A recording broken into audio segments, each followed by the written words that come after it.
Bon, là, ce que vous voyez,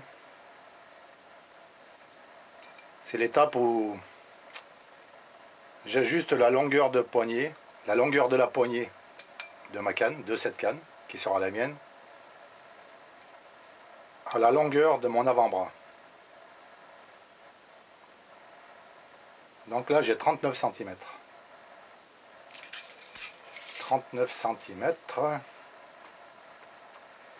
Je vérifie si ça va bien. Pour la taille de mon avant-bras. Parce que moi, l'arrière du pommeau ici, il vient buter quand je pêche, quand j'ai la canne dans ma main, il vient buter sur la moitié de mon avant-bras. Vous voyez, là, je suis environ à la moitié. Environ. Pour moi, c'est la meilleure position. De plus, quand je pêche, mon repère, il est très simple. Quand je prends ma canne dans la main, comme ça, quand je sens la cassure ici, entre le liège et le porte-moulinet, eh bien, en fait, c'est mon repère. Je n'ai même pas besoin de regarder, je prends la canne, paf, je recule comme ça, je sens la cassure ici, paf, c'est mon repère. Je mets ma main ici. C'est un repère très précis. Et un repère tactile en plus. Donc, vous voyez, je me mets là, sur mon repère, et on voit que que la longueur est pas trop mal. Pour mon avant-bras, je suis bien positionné, mon repère tactile est en place, et on voit que surtout, on voit que sur le devant, j'ai encore 2 rondelles de liège, qui me séparent de la décoration que j'ai fait devant. La décoration en damier. Donc on voit que j'ai encore un petit espace à la pointe de mon doigt, là, à la pointe de mon index. Donc je suis bien. Je suis pile poil à la conformité de mon avant-bras. Donc je pense que cette poignée sera bien adaptée. Voilà. Donc je crois que je ne vais pas rajouter une rondelle supplémentaire, comme ceci. Ça ne sert à rien que je rajoute une rondelle supplémentaire, parce que ce ne sera pas nécessaire. Donc je l'enlève.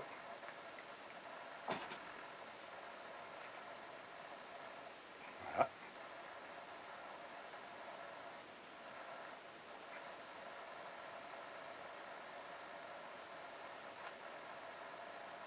Voilà, donc c'est parfait. Voilà.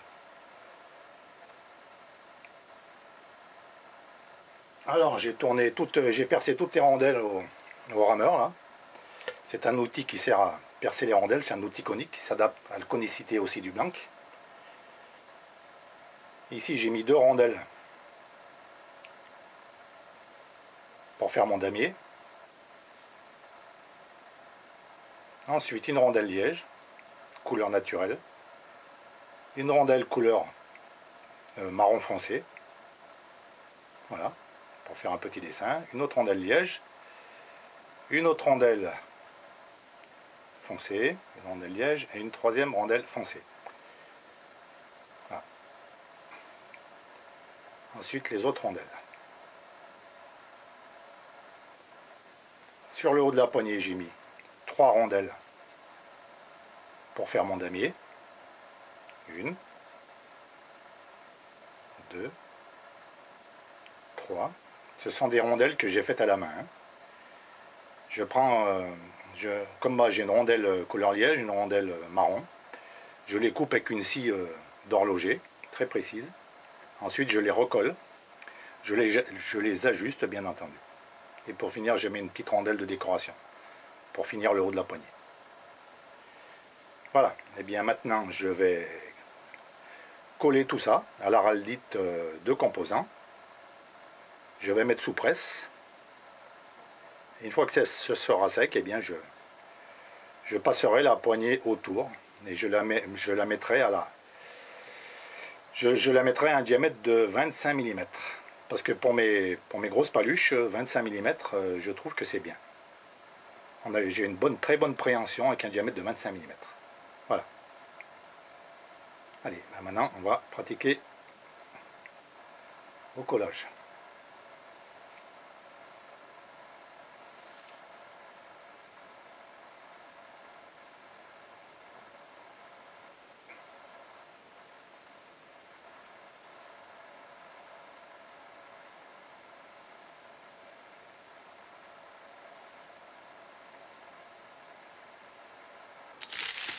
Voilà, alors là je suis passé au collage de la poignée.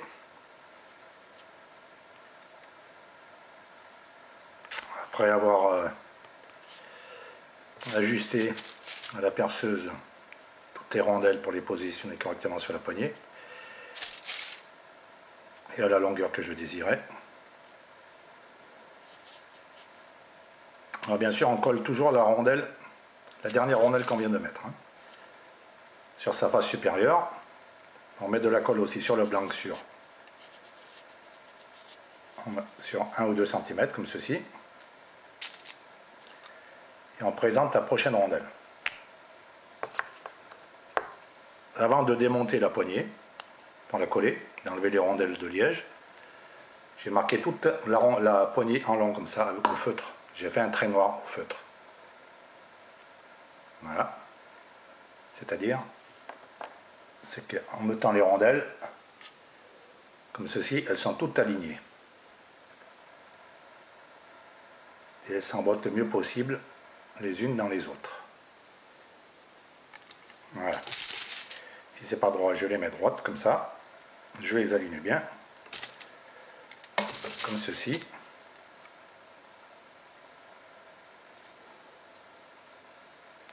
La rondelle que je viens de mettre, je la mets sous pression, quelques secondes. Le surplus de colle araldite de composants sort, bien entendu, sous la pression. Je l'enlève et surtout je n'en laisse point. Vous voyez, de partout où il déborde, je l'enlève. Pourquoi? Pour une raison très simple. C'est que toutes ces surépaisseurs qui sont dues à la colle qui ressort sous la pression entre les rondelles, toutes ces surépaisseurs, toutes ces gonfles en fait, eh bien ça va faire des grosses irrégularités. Et quand je vais mettre ma poignée sur le tour pour la rectifier, pour la tourner à 25 mm avec du papier vert, eh bien le problème c'est que la poignée va s'ovaliser parce que l'araldite est très dur et le liège est très mou. Alors l'endroit où le liège est mou, quand je tourne comme ça avec mon outil, eh bien le papier vert va manger plus vite le liège que l'araldite qui est beaucoup plus dur. Donc ça va faire des trous et des bosses. Et en tournant très vite comme ça, eh bien la poignée va s'ovaliser. Au lieu d'être parfaitement ronde, parfaitement cylindrique, eh bien la poignée, quand vous aurez fini de la tourner, elle sera à 25 mm, eh bien elle sera ovale. Et ça c'est un gros problème. Alors, il vaut mieux enlever toute l'araldite qui dépasse et qui déborde en fait. Pour éviter que quand ce soit sec, eh ben, ça fasse des grosses bosses d'araldite très dures et qui perturbent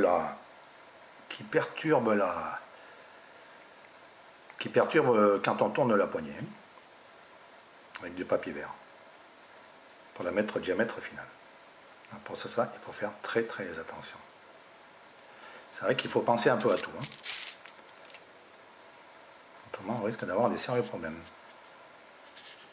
Voilà, j'ai mis de la colle sur la base de la rondelle, sur 2 cm sur le blanc, et j'enfile ma prochaine rondelle en veillant à bien la mettre dans l'alignement du trait noir que j'ai fait.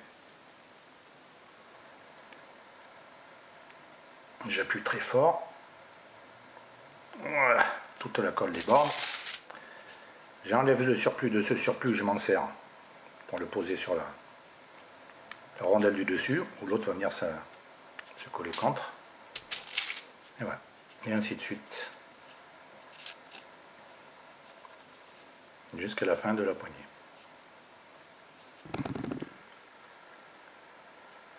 Voilà, on continue comme ceci jusqu'à la fin de la poignée, jusqu'au haut de la poignée. Là, je vais mettre ma dernière petite rondelle de 3 mm en dessus le damier qui sert de décoration. Et pour finir, la poignée.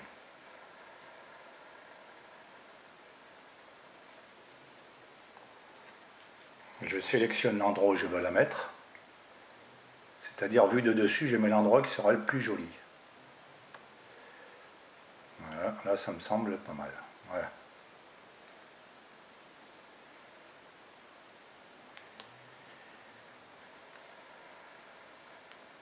Je serre bien tout ça.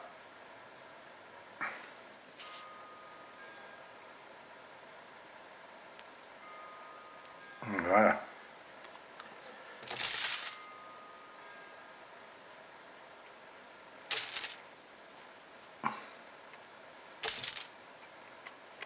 Et à présent, je vais mettre tout ça sous presse.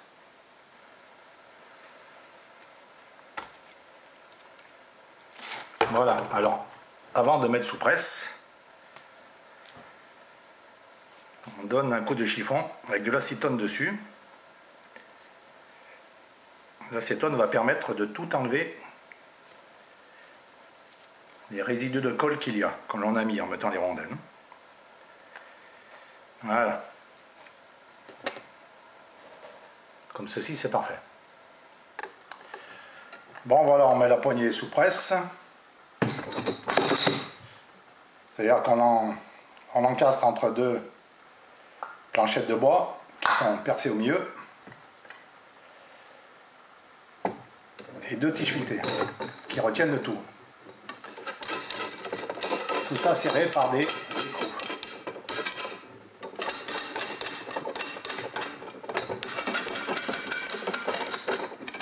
Voilà. Alors il faut faire attention, c'est pas serré quand on presse avec les écrous. Parce qu'en fait on ne sent pas la force avec laquelle on descend et on comprime les rondelles de liège. Alors on met la presse contre soi et on presse avec la main comme ça, avec les deux mains comme ça. On presse avec les deux mains simplement pour avoir une meilleure sensation de la pression que l'on exerce sur les rondelles de liège. Parce que si on s'amuse à serrer avec les deux écrous, ici, eh bien c'est tellement puissant qu'on ne se rendra pas compte de la force qu'on va exercer. Et on risque d'écraser les rondelles de liège. Alors, on met la pression sur la presse comme ça, par l'intermédiaire des deux planches, inférieure et supérieure. On met la pression comme ça, et on vient mettre en butée les deux écrous comme ça, sur la planche, la planche de bois. Voilà. Comme ceci, on est sûr de la pression que l'on va donner aux rondelles de liège. Voilà. À présent, il ne reste plus qu'à faire sécher pendant 1 ou 2 jours.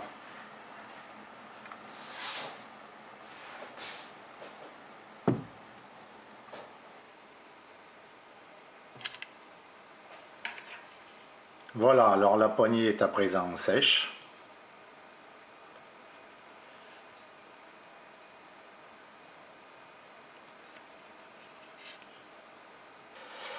Alors le petit problème dont je vous avais parlé est la colle. Alors je ne sais pas si vous le verrez sur la vidéo, sur l'écran. On voit que la colle a débordé de partout et elle fait des grosses bosses. Je ne sais pas si on le voit. Peut-être là, je crois qu'on arrive peut-être à avoir des bosses. Voilà.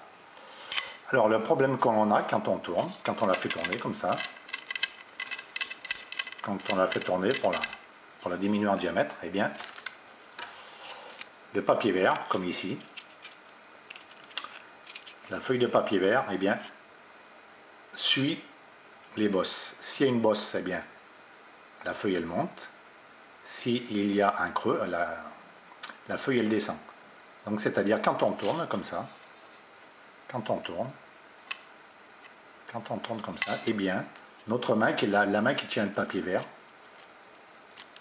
eh bien, monte et descend, comme ça. Vous voyez, comme ça. Elle monte. Là, j'exagère, mais en gros, c'est comme ça. Voilà. C'est-à-dire que la feuille de papier vert suit les bosses, en fait, hein, les creux et les bosses. C'est-à-dire qu'elle monte et qu'elle descend comme ça. Voilà. Alors, le problème, c'est que quand on arrive à la fin du ponçage, eh bien, la poignée est ovale, au lieu d'être ronde, d'être bien cylindrique. C'est le gros problème quand on tourne la poignée d'une canne. Voilà. Il faut éviter cela à tout prix. Et ça, par contre, ce n'est pas du tout facile. Voilà, et bien on va passer au tournage. Alors, comme papier vert, au début, pour dégrossir, pour enlever le plus de bosses possible, je prends du 80. Ensuite, je prends du 150. Et pour avoir un joli état de surface à la fin, bien lisse, je finis au 600.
Bien, alors là, ce que je viens de faire,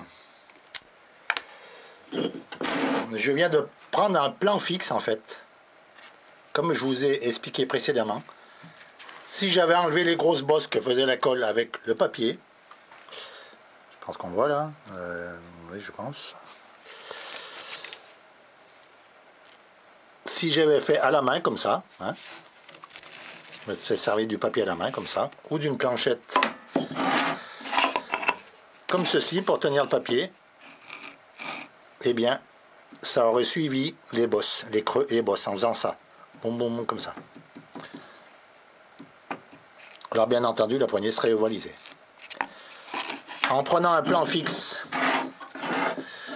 par exemple avec ces deux briques, eh bien en tenant bien la brique fort, eh bien la brique ne peut pas reculer comme ça. Hein. La brique est obligée de rester sur un plan fixe, hein, sans bouger comme ça. Donc, bien entendu, ça enlève toutes les bosses et l'ovalisation qu'il pourrait y avoir sur la poignée. Hein, ça fait comme une machine-outil en fait, comme un tour. Hein.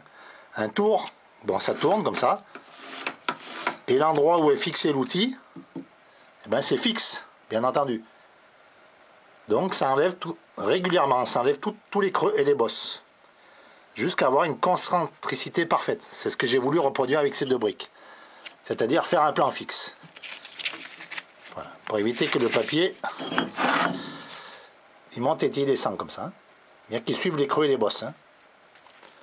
Voilà. Pour éviter que la poignée soit ovale au lieu d'être ronde. Bon, maintenant je vais continuer avec une plaquette en bois. Parce que je vois que l'ovalisation est partie. Je pense qu'avec la plaquette en bois, ça devrait aller à présent. Je reviendrai peut-être avec la brique pour enlever l'ovilisation si elle se présente.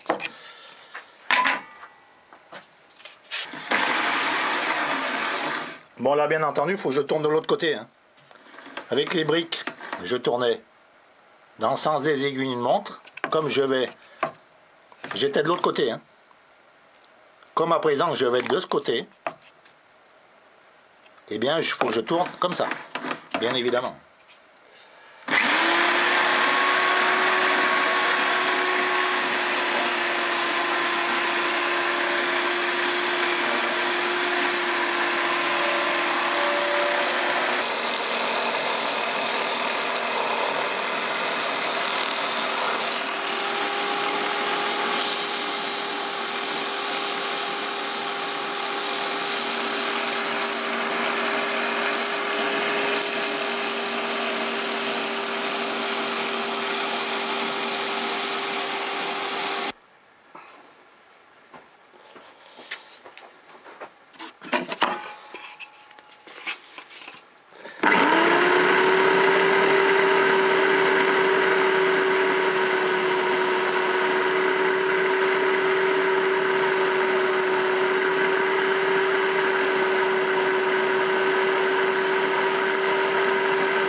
Bon, alors là, j'ai au pied à coulisse, j'ai un diamètre de 26 mm. Je vais continuer un peu avec du 150 pour enlever encore peut-être 5 dixièmes, je pense.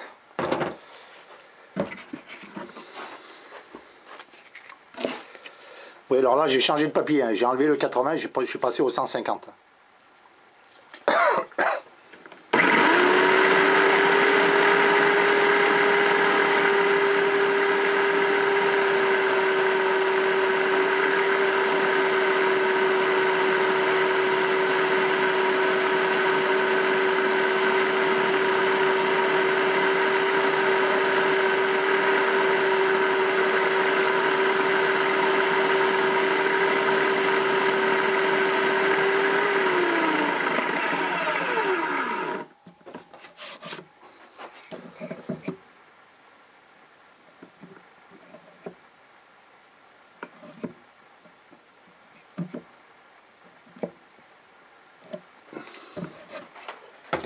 Voilà, alors là, je m'approche de la cote de 25 mm.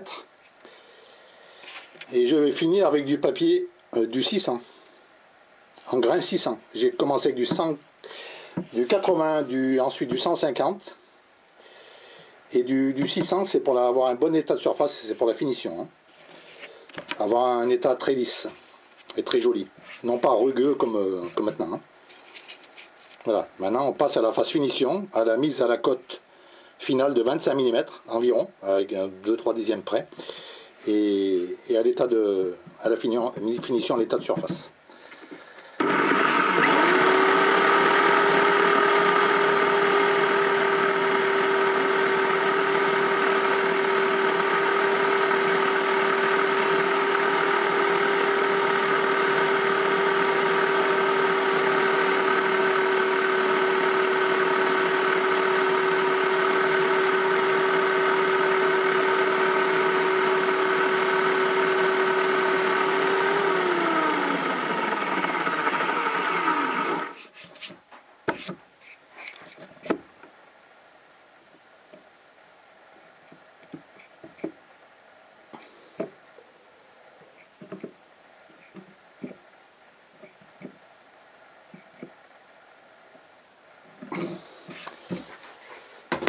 Bon, alors là, je suis à 25 mm,2 dixièmes. Ce qui est très bien. Je regarde la concentricité est parfaite. Voilà. Allez, je vais encore enlever, allez, disons 2 dixièmes. Et voilà. Le plus dur aussi, c'est de garder la même cote ici, ici, ici, ici, tout le long en fait. Hein. C'est très difficile à garder les 25 tout le long de la poignée, bien entendu. Parce que ce n'est pas comme un tour. Avec un tour, c'est bien régulier. Mais à la main, bon, c'est pas facile.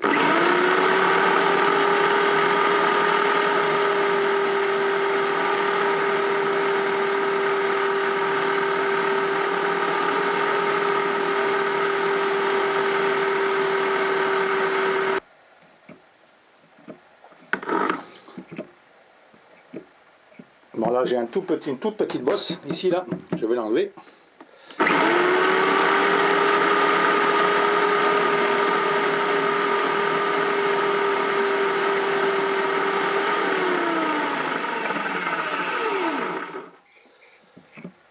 Voilà, parfait. J'ai enlevé 2 dixièmes.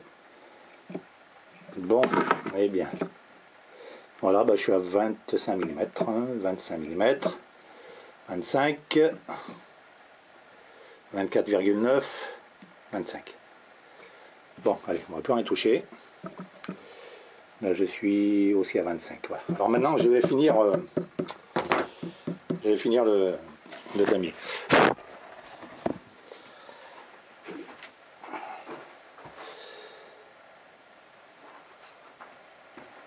Alors le damier, il faut que je reprenne du 80, après du 150 et du 600. Allez, 80 c'est pour donner la forme rapidement, hein, et pour enlever le fourron.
Bon, 25 et là j'ai 28, voilà, le début du damier, 28 et là je finis à, je suis à 24, ouais, c'est pas mal, allez, 25, 28, et j'ai fait un petit décrochement là, bien sympathique, voilà, je pense que je vais faire une petite finition ici, un petit arrondi.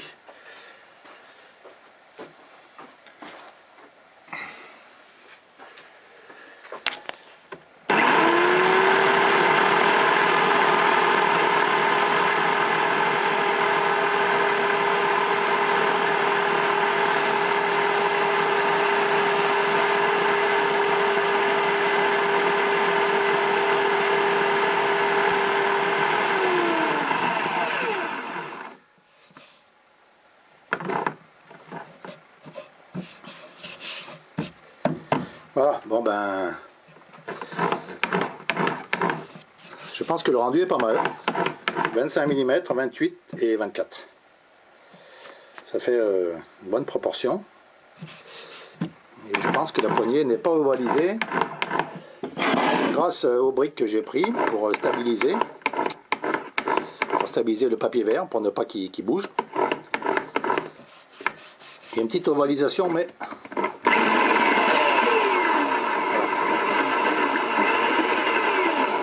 quand on accélère un petit peu, là, on relâche, on sent. On sent de légères bosses, mais c'est rien. À la main levée, pas trop mal. Voilà, allez, on va aller voir tout ça au jour. Bon, et bien voilà, la poignée est finie. Je peux remettre le butt et le coller par la suite. Donc on voit bien qu'ici, le porte-moulinet est encastré dans la première rondelle que j'avais creusé préalablement. On s'aperçoit que c'est joli comme ça. Hein. Ça fait comme un porte-moulinet mouche, tout simplement. Voilà. Ensuite, on voit bien les 3 premières rondelles. Finalement, j'avais un petit doute, mais je trouve que ça va pas trop mal. Voilà. Pas mal.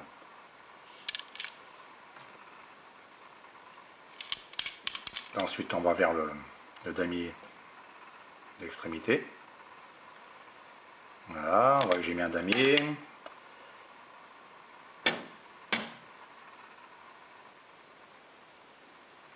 Et sur le devant, j'ai mis une rondelle bicolore pour la finition. Ouais. Et la poignée à 25 mm tout le long. Là, j'ai mis 25 mm, 28 mm et 24 mm ici. Pour faire un effet fuyant. Ben, finalement, je trouve que ça fait quand même quelque chose de pas mal. Voilà.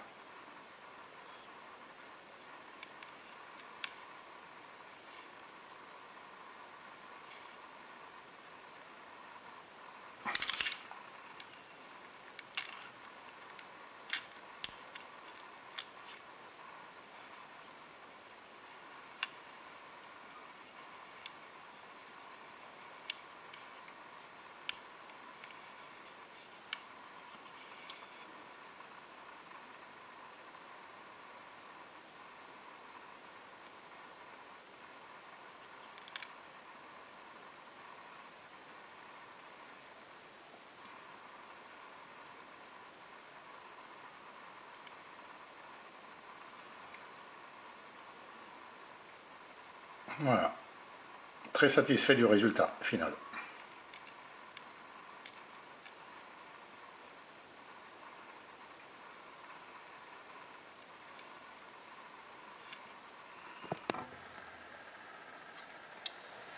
Voilà, à présent, je vais passer à la décoration de la canne.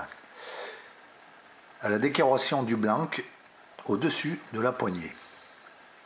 Alors pour ce faire, j'ai choisi de faire des chevrons en croix.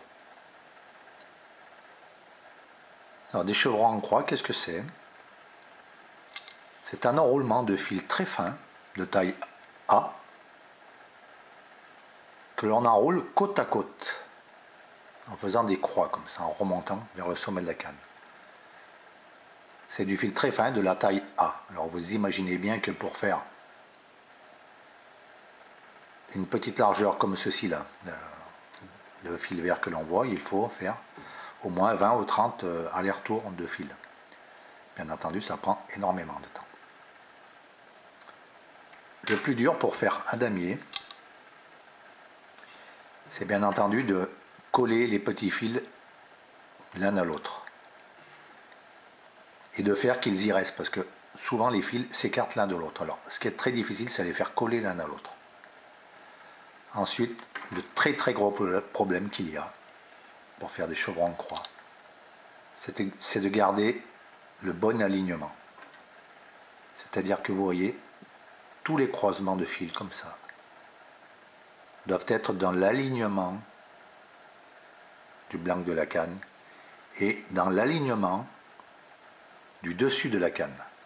Vous voyez ici, vous voyez les damiers que j'ai réalisés. Et bien dans cet alignement, vous voyez la première croix, la deuxième, la troisième, et elles sont toutes dans le même alignement.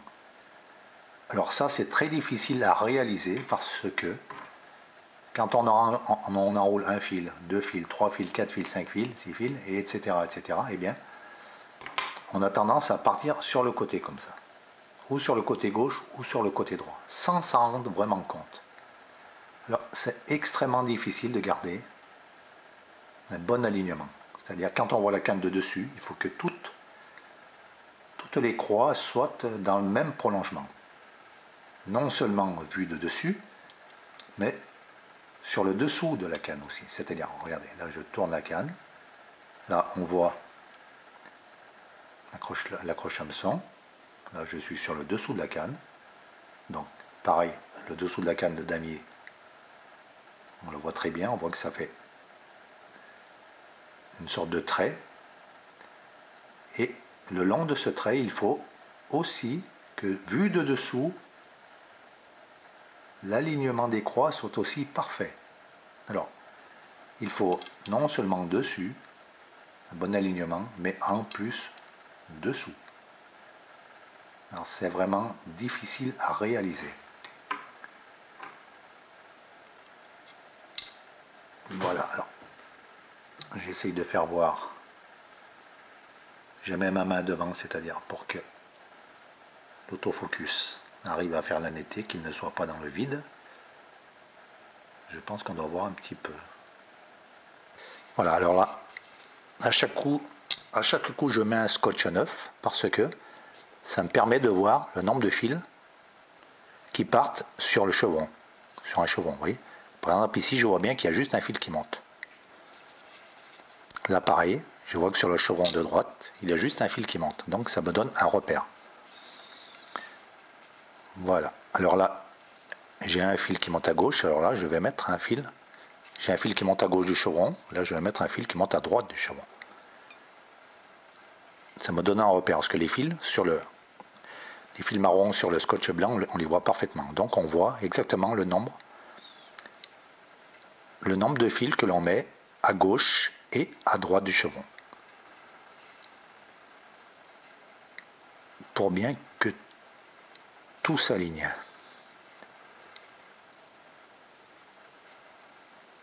Alors il faut aller très doucement pour avoir un résultat parfait. Alors, bien entendu, dans le commerce, vous imaginez bien que des cannes avec des chevrons comme ça faites à la main, on n'en trouve point.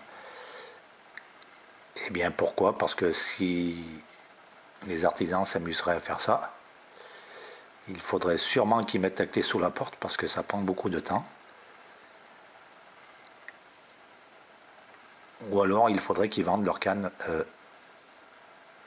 extrêmement cher pour compenser le temps qu'ils y passent. Mais il y a un autre problème aussi, c'est que c'est extrêmement difficile à faire. Alors, il n'y a quand même pas beaucoup de personnes qui réalisent, qui s'embêtent à réaliser des choses comme ça. Des choses aussi complexes et aussi embêtantes à faire. Donc j'ai changé mes scotch pour voir exactement le nombre de tours que je vais faire. Voilà, on voit. Là, je vois très bien sur le fond blanc du scotch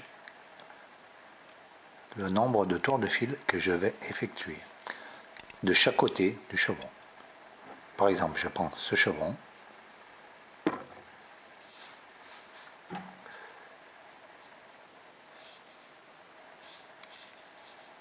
Et je commence les enroulements. Voilà. Alors le gros problème du fil or ou argent, comme c'est un fil métallique, eh bien il glisse. Voilà, alors pour faire tenir ça, c'est pas franchement, là on voit bien, il glisse. Voilà, donc je suis monté sur le chevron de droite. Je fais plusieurs enroulements pour coller le fil. Le chevron de droite, il est là. Et là, je vais descendre sur le chevron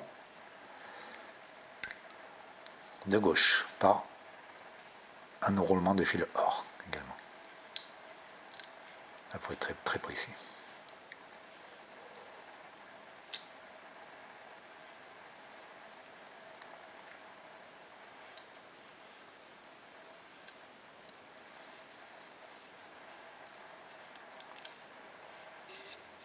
Voilà, alors je fais quelques tours morts pour coller mon fil pour ne surtout pas qu'il glisse, parce que alors là s'il glisse c'est une catastrophe. Mais je remonte sur un côté que je n'ai pas fait.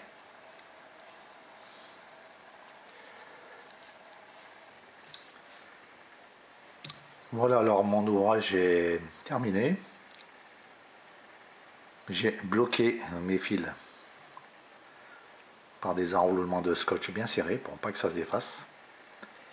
Et maintenant je vais procéder au resserrage de tous ces fils avec les ongles de part et d'autre de chaque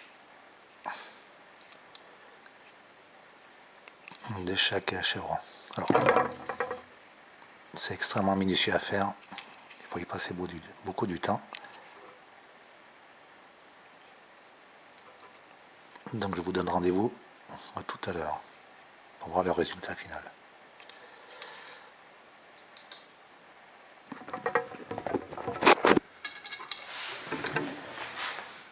Et bien voilà, la décoration est terminée. Après pratiquement une après-midi de travail. Vous vous souvenez qu'ici il y avait du scotch enroulé pour me permettre de fixer tous les morceaux de fil avant de les enrouler. Pour ne pas que ça bouge. Alors, bien entendu, il a fallu que je fasse une ligature momentanée. Ensuite, il a fallu que je coupe au cutter tous les morceaux de fil en surplus. Et qu'ensuite, en dessous, je rattaque une autre ligature pour cacher tout ça, tous ces morceaux de fil qui dépassaient. Pour faire un peu plus joli, j'ai doublé un peu ce fil, le fil marron, avec du fil or. Et j'ai mis l'accroche hameçon. Voilà, voilà.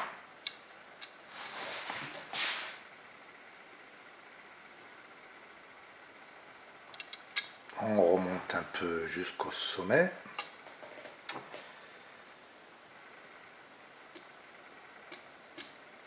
Pareil au sommet, bien entendu. Il a fallu faire une ligature de 1 cm, couper tous les fils qui dépassaient et continuer une ligature pour cacher tous ces morceaux de fil qui dépassent, qui sont tout en désordre. Et ensuite j'ai fini par un petit liseré en or comme ça. Voilà, alors je suis assez content de moi parce que j'ai réussi à trouver un bon mariage de couleurs.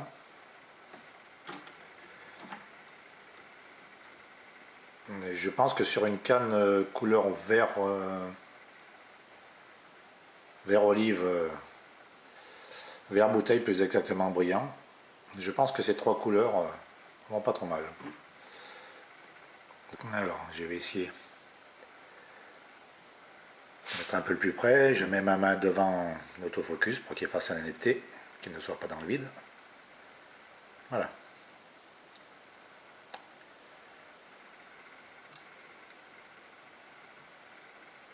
Le résultat final.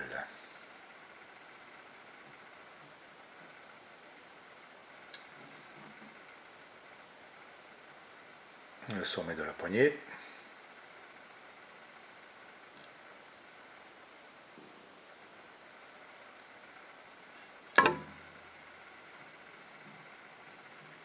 en bas. Voilà. Alors, il est à noter que ces chevrons en croix, enfin cette façon de faire, en fait, s'il y en a plusieurs, mais cette façon de faire que j'aime bien, je préfère en fait. Vu de dessus, on voit que ça fait des petits carrés. Voilà. On voit très bien. On voit que ça fait des petits carrés, et vu de côté, on voit que ça fait comme un ruban, vous voyez? Des petits carrés de différentes couleurs, de 3 couleurs. Quand on tourne sur le côté, hop là, ça fait comme si un ruban en tissu était enroulé sur le blanc. Voilà, donc c'est vraiment, ça fait vraiment de très jolis effets. Voilà. Et bien après cette opération, demain je passerai au vernissage. Parce que pour vernir, il faut 6 heures de séchage avant que le vernis ne coule plus. Voilà.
Avant de mettre les anneaux sur le blanc, eh bien entendu,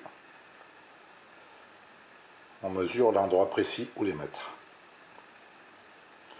Et on trace l'emplacement avec un crayon gras. Comme ici. Et là.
Bien, alors là, je pense que l'on voit sur l'écran. En fait, je double le fil. Je double les deux fils. C'est-à-dire que pour faire un joli effet, j'enroule en même temps mon fil marron et mon fil couleur or. Tous les deux côte à côte. Le mariage des deux couleurs fait un effet beaucoup plus atténué.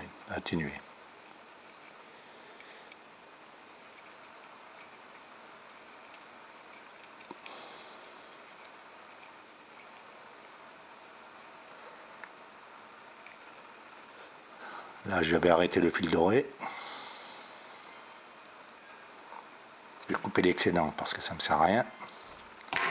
Voilà.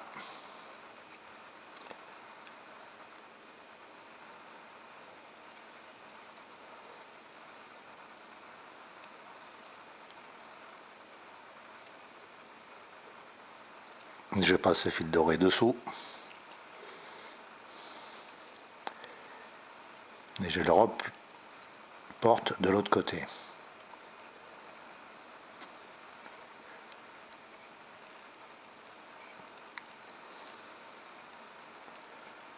Je fais quelques tours.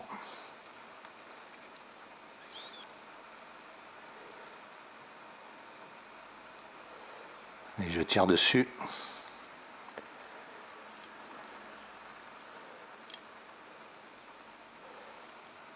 Voilà, pour finir de le bloquer et bien le positionner avant de continuer mon enroulement de fil marron.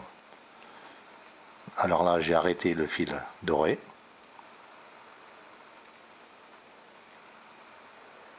Et je continue l'enroulement uniquement avec le fil marron.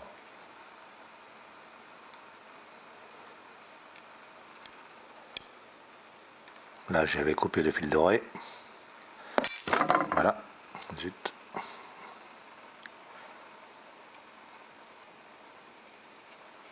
Mais avant, je vais mettre un petit fil nylon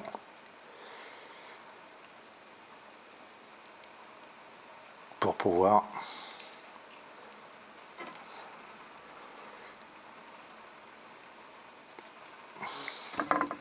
finir la ligature. Et repasser le fil dessous pour le bloquer avant de le couper.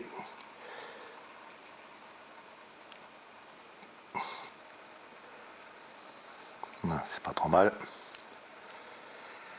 Je coupe mon fil marron. Je le passe dans la boucle du petit fil nylon que j'ai mis en attente. Voilà.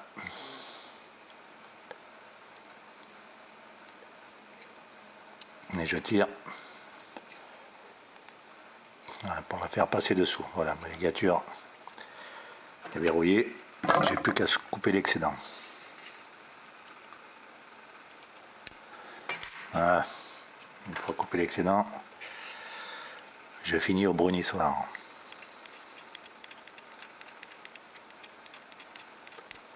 Le brunissoir est un petit appareil en plastique qui permet de bien combler et de resserrer la ligature.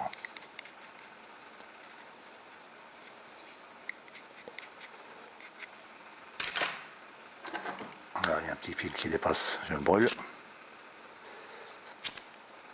Voilà.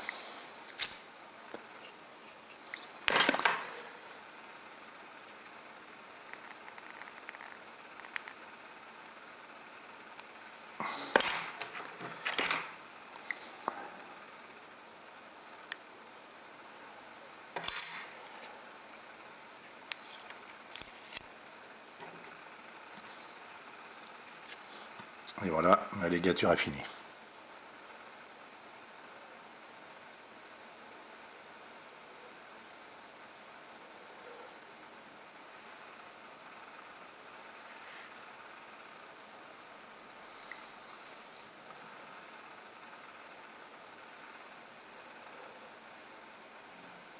À présent, on va passer au vernissage des anneaux. Pour ce faire, on utilise un vernis à 2 composants, les 2 petits pots qu'on voit ici.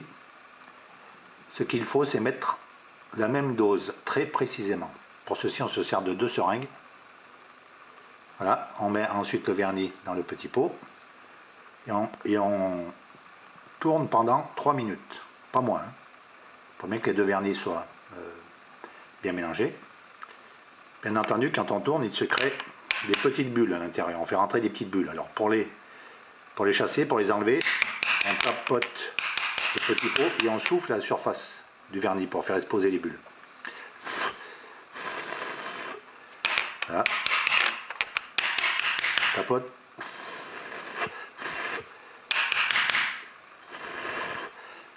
Et on fait sortir les bulles. Là, je vois qu'il n'y a plus de bulles. Donc je vais pouvoir le poser.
Alors quand on met le vernis, il faut faire très attention de ne pas en mettre trop.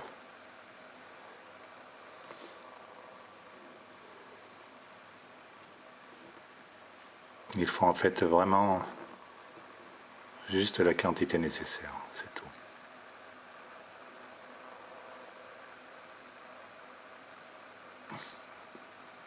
Ensuite on fait la bordure de la ligature en débordant légèrement sur le blanc, disons de 2 mm environ.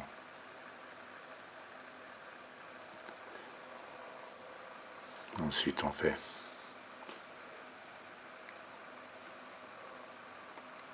la deuxième bordure contre l'anneau.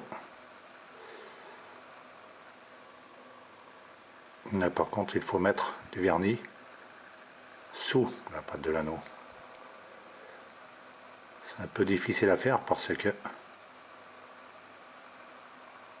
quand on tourne, eh bien, le pinceau vient buter contre la pâte de l'anneau. On a du mal à mettre le vernis dessous.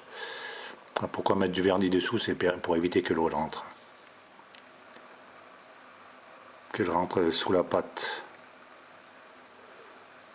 et que à la longue, eh bien l'eau s'infiltre dans la ligature et pourrisse le fil. Voilà, c'est un peu délicat à mettre du vernis dessous. Parce qu'on a vite fait de déborder avec le vernis et de faire une grosse cochonnerie. Voilà, là on s'aperçoit qu'il ne faut plus rien que je touche. À part régler un peu la largeur ici. Il manque un peu de vernis, voilà. Alors là je m'aperçois qu'il y a juste la quantité de vernis qu'il faut, sans plus, voilà. Celle-ci et celle-ci, il y a bien du vernis sous la pâte, pas que l'eau s'infiltre à la longue. Donc voilà, je pense que pour cette ligature, pour ces deux ligatures, c'est pas mal. On fait attention que, vu de côté comme ça, le vernis ne fasse pas trop une grosse bosse ou des creux irréguliers. C'est-à-dire que quand c'est comme ça, on balaye comme ça avec le pinceau pour bien régulariser le vernis de partout, sur toute la longueur de la ligature, pour pas qu'il n'y ait de creux et de bosses.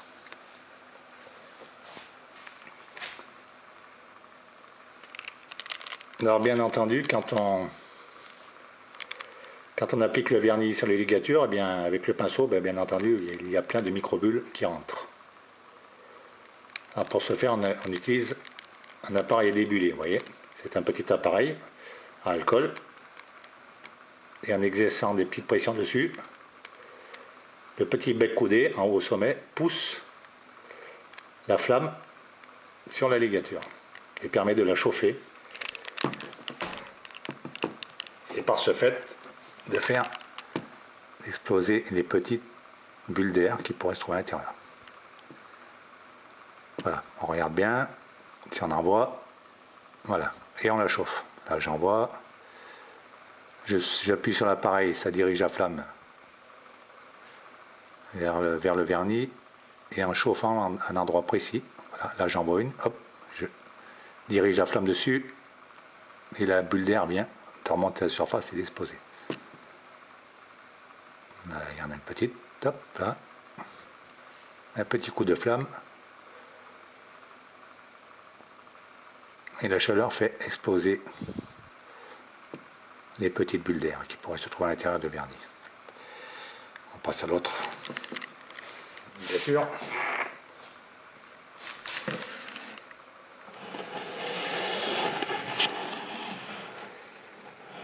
Voilà, et on regarde si on voit des bulles d'air.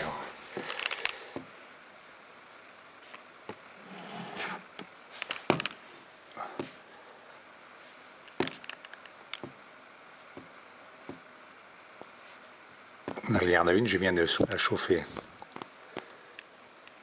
Les bulles d'air ont explosé. Je regarde bien. J'en vends encore une petite, je souffle dessus, je dirige la flamme dessus, elle vient d'exploser. Bon, après il faut faire très attention, souvent il y en a sous la patte de l'anneau. Bon là c'est bon. Alors quand on monte les anneaux sur les différents brins de la canne, il faut savoir si on veut les monter dans le ventre de la canne sur la partie faible ou si on veut les monter dans l'épine, le nerf de la canne, soit la partie forte de la canne. Alors, en usine, quand sur les mandrins qui servent à la fabrication des brins, il est enroulé une seule feuille de carbone. Et bien entendu, il y aura sur le brin, une fois fini, et passé au four, il n'y aura qu'un seul ventre et qu'une seule épine. Par contre, sur ces mêmes mandrins, si vous enroulez plusieurs feuilles de carbone, ce qui est souvent le cas avec les cannes actuelles, il peut y avoir plusieurs ventres et plusieurs épines, c'est-à-dire plusieurs points faibles et plusieurs points durs. Par exemple, sur ce brin ici, il y a 2 ventres et 2 épines. Regardez. J'ai une partie faible, là on voit elle vient se positionner sur le haut. Si je tourne un peu, il y a une deuxième partie faible, c'est-à-dire 2 ventres. Hop là, la canne vient, là ça force un petit peu, hop là. La canne, en la tenant sous tension, vient se positionner sur le haut, c'est-à-dire sur le creux, par rapport à la pression que j'exerce avec ce petit morceau de plastique. Et si je tourne encore un peu, là ça force et tac, elle vient se repositionner dans un autre ventre. Un ventre, 2 ventres, un ventre, 2 ventres. Alors là j'ai mis 2 anneaux en opposition pour bien que vous voyez. Vous voyez, un ventre, 2 ventres. Alors bien entendu, sur ce brin, comme les deux ventres sont, les 2 parties faibles sont là et là, l'épine sera là, sur le côté. Vu qu'ici, il y a 2 ventres que j'ai matérialisés par ces 2 anneaux que j'ai fixés dessus. Pour bien que vous voyez. Un ventre, et si je tourne, un deuxième ventre. Donc, l'épine sera là. Si je veux mettre des anneaux dans l'épine, la partie forte, je le mettrai ou là, c'est-à-dire en opposition au ventre. Voilà. Moi personnellement, j'aime mieux mettre les anneaux dans l'épine, ici, la partie forte, parce que je gagne en puissance sur le combat des grosses truites. Par contre, la personne qui voudra un meilleur équilibre de sa canne fera monter les anneaux sur le ventre pour avoir un bien meilleur équilibre lors des combats. Et où, par exemple, les pêcheurs rollers aiment bien avoir leur canne montée dans le ventre. Pourquoi? Parce que quand ils animent leur poisson nageur, leur cuillère ou leur leurre très lourd, il vaut mieux qu'elles soient positionnées, que les anneaux soient positionnés dans le ventre. Parce que la canne sera beaucoup mieux équilibrée. Vous voyez, quand je tourne, hop, elle se positionne sur le ventre. Vous voyez, sa force, et toc, elle vient se positionner sur le ventre. Donc, elle est beaucoup mieux équilibrée. Voilà. Ça dépend ce que l'on veut. Moi, personnellement, je les mets dans l'épine. La canne est beaucoup moins équilibrée, c'est tout à fait clair. Ça, j'en suis pleinement conscient, mais je gagne en puissance de combat. Parce que ma canne a un peu plus de puissance, bien entendu, elle est un peu plus rigide sur l'épine et sur le ventre, c'est-à-dire dans sa partie faible.